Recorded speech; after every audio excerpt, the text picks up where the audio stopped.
Morning students, आज मैं आपको लेसन 4 में आगे का बता रही हूँ कि कार्य की स्थिति क्या क्या होती है जब वस्तु पर बल को आरोपित करना चाहिए। वस्तु पर बल को आरोपित मतलब कि जब हम किसी वस्तु पर बल को आरोपित करते हैं तब कार्य होता है। और वस्तु क्या है, विस्थापित भी होनी चाहिए। ठीक है, एक प्लेस से दूसरी प्लेस पे शिफ्ट होनी चाहिए, तो उसे हम कार्य मानेंगे। अब कार्य जब होता है, कार्य कब होता है, उसकी कंडीशंस हैं। जैसे मैं एग्जांपल बता रही हूँ, एक साइकिल सवार साइकिल पर पैडल मार रहा हो तो मतलब कार्य हो रहा है। साइकिल आगे बढ़ रही है मतलब कार्य हो रहा है। और जब एक आदमी ऊपर की ओर या नीचे की ओर बल उठा रहा है मतलब उसने कोई भारी सामान उठाया या रखा, तो वो वस्तु की प्लेस चेंज हुई तो कार्य उसे मानेंगे। ठीक है, अब कार्य होता कब नहीं है ये देखो। जैसे कोई एक आदमी खड़ा है और अपने सिर पर बहुत ज़्यादा भारी सामान लिए है, भारी सूटकेस या कुछ भी लिए है, तो भले ही वो मेहनत लग रही है, भारी सामान लिए है, लेकिन उसको हम कार्य नहीं मानेंगे क्योंकि वो अपनी प्लेस पे स्टेबल है, स्थिर है, वो आगे तो नहीं बढ़ रहा ना, इसलिए हम उसे कार्य नहीं मानेंगे। और दूसरा एग्जाम्पल, जब एक आदमी एक बड़े पत्थर पर बल आरोपित कर रहा है, जैसे मान लो कोई बड़ा सा पत्थर रखा है, उस पर बल लगा रहा है वो, लेकिन वो पत्थर अपनी जगह से मूव भी नहीं हो रहा है। और मैंने कह दिया दीवार है, ठीक है, एक दीवार को आपको खिसकाना है, दीवार में कितना भी आप बल लगा लें, दीवार खिसकेगी क्या, अपनी जगह पे रहेगी वो, तो उसे हम कार्य नहीं मानेंगे। ठीक है, चाहे बल कितना भी लगे उसमें।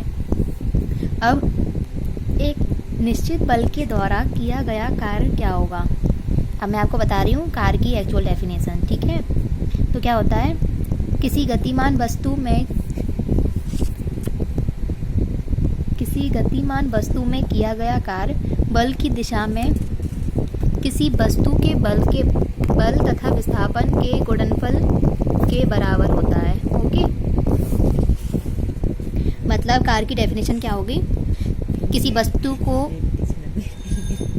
वस्तु के ऊपर मैंने बल लगाया, ठीक है, तो बल लगाने पर वो वस्तु उसी वस्तु की दिशा में जितनी विस्थापित होगी ना, मतलब कि उस बल और विस्थापन के गुणनफल के बराबर होगा उस वस्तु पे किया गया कार्य। ठीक है, ये देखिए आपकी वस्तु है, ये इसकी प्रारंभिक स्थिति है, इस पर हम जब बल लगाएंगे, ये F बल लगाया तो ये कितनी विस्थापित हो गई, ये S हो गया विस्थापन, ये विस्थापित हो गई, यहाँ पहुँच गई, ये इसकी फाइनल स्थिति है। ठीक है, अंतिम स्थिति हो गई, तो ये हो गया आपका कार्य। अब मैं आपको बता रही हूँ कार्य का मात्रक। ठीक है, अभी मैंने क्या,